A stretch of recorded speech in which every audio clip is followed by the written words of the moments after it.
Avant que quelqu'un ne se marie en Inde, il subit généralement une enquête minutieuse, parfois sans même s'en rendre compte.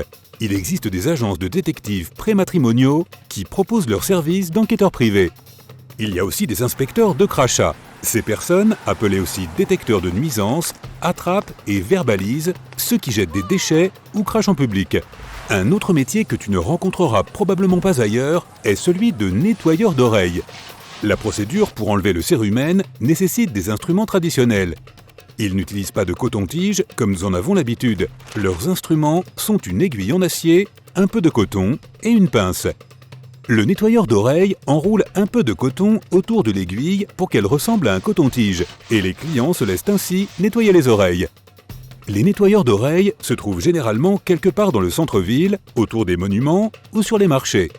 Cette profession est rare et quelque peu exotique dans l'Inde d'aujourd'hui, mais elle était autrefois assez courante. Dans ce pays, ton rêve d'être payé pour descendre un toboggan aquatique peut devenir réalité. La profession s'appelle testeur de toboggan et ces personnes doivent contrôler si les installations sont à la fois sûres et amusantes. Habituellement, ces personnes travaillent dans différents hôtels et passent la plupart de leur temps dans les avions, voyageant d'un complexe touristique à un autre. Il existe un village où les habitants n'ont pas de serrure sur les portes. Pas une seule maison n'en a, même pas les toilettes publiques qui ont seulement un rideau. Cela peut sembler un peu imprudent, mais en fait, c'est l'un des endroits les plus sûrs qui existent. Les habitants appuient simplement un bâton de bois contre la porte pour empêcher les chiens errants d'entrer dans leur maison. Le seul poste de police n'y a ouvert qu'en 2015 et n'a pas enregistré une seule plainte à ce jour.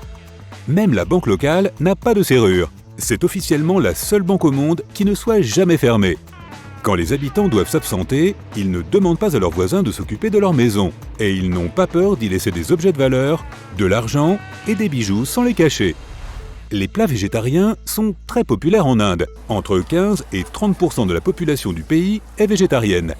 Certaines personnes ont tendance à ne manger que du poisson et à ne jamais manger d'animaux terrestres. De nombreuses grandes chaînes alimentaires, connues pour leurs plats à base de viande, proposent même un tout nouveau menu végétarien pour l'Inde. Les couverts ne sont pas vraiment nécessaires pour de nombreux plats traditionnels indiens. On dit même que le fameux curry a meilleur goût s'il est mangé avec les doigts. À toi de voir si tu manges tes doigts séparément. On trouve une grande variété de plats traditionnels loufoques, mais il y en a un qui s'appelle Pan Piyut. Il est à base de pommes de terre qui sont assez courantes dans la cuisine indienne. La partie exotique, c'est que ces pommes de terre sont en fait très vieilles. Elles sont même moisies, et on y ajoute tout un tas d'épices traditionnelles. Ce n'est toutefois qu'un plat d'accompagnement, donc tu devras choisir le plat principal. Les samosas sont un autre plat traditionnel indien à base de pommes de terre. Elles sont frites et ressemblent à des boulettes. Et elles sont à la fois un accompagnement et un plat principal. Si tu aimes le sucre, n'oublie pas de remercier les Indiens. Il y a environ 2500 ans, il y a été extrait et raffiné pour la première fois. Puis, les Chinois ont repris la technique et elle s'est ensuite répandue dans le monde entier. Un autre produit essentiel que nous devons aux Indiens, c'est le shampoing. La toute première version a été faite à partir d'herbes séchées, de quelques extraits de plantes et d'eau. Les baies et les noix du savonnier indien étaient très répandus à ce moment. Or, ces composants convenaient parfaitement à la formule du shampoing. C'est probablement grâce au shampoing que la plupart des Indiens ont des cheveux absolument magnifiques et des coiffures toujours impeccables. D'ailleurs, en Inde, il est possible de se faire couper les cheveux avec du feu, mais ce n'est pas très répandu. Il paraît qu'un seul coiffeur le fait. D'abord, il saupoudre les cheveux d'une poudre inflammable, puis il y met littéralement le feu. Pendant que les cheveux brûlent, le coiffeur crée la forme adéquate à l'aide de 2 peignes. Il explique que le feu aide à fixer les cheveux correctement. Il affirme aussi avoir au moins 15 clients par jour qui viennent se faire couper les cheveux. Si tu aimes les festivités, l'Inde est la destination pour toi. Les Indiens ont environ 1000 festivals et événements divers.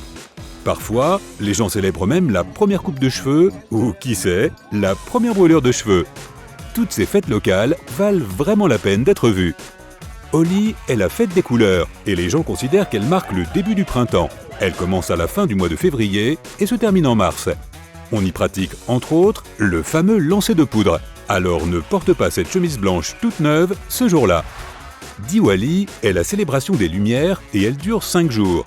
Les gens s'offrent des cadeaux, généralement des bonbons, et allument des milliers de bougies et de lampes à huile. Aucun autre pays au monde n'a autant de célébrations. L'Inde détient aussi de nombreux records du monde. Le plus grand cadran solaire du monde est situé dans la ville de Jaipur. C'est une tour de 27 mètres de haut.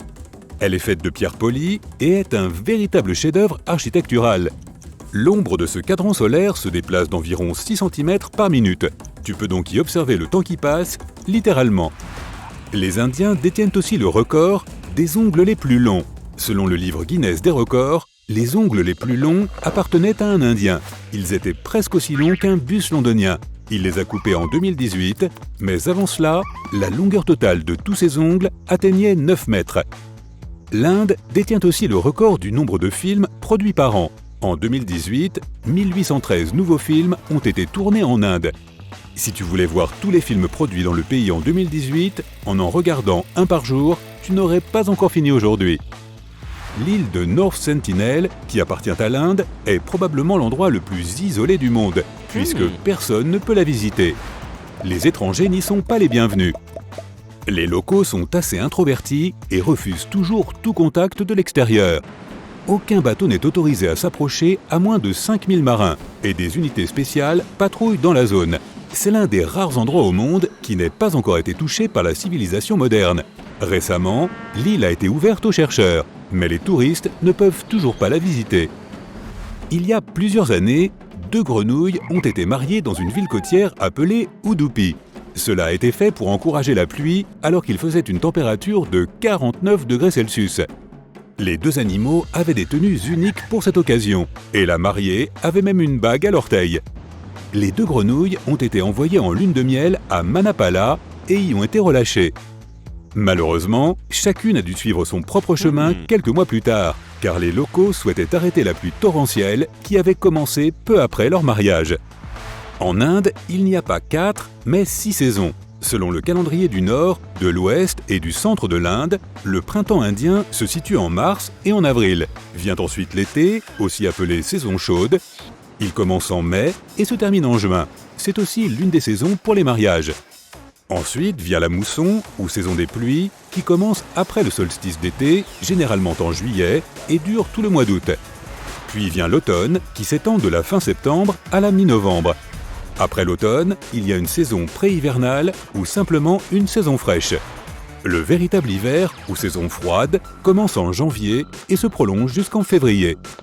En fait, il y a beaucoup d'autres calendriers en Inde, mais tous ont 6 saisons avec de légères différences. La Statue de l'Unité est 2 fois plus haute que la Statue de la Liberté, atteignant 182 mètres. Elle a été ouverte au public il y a seulement 2 ans environ, en 2018. La statue se compose de 5 parties, mais seules 3 d'entre elles sont accessibles aux visiteurs. La première partie commence à la base de la statue et se termine au tibia.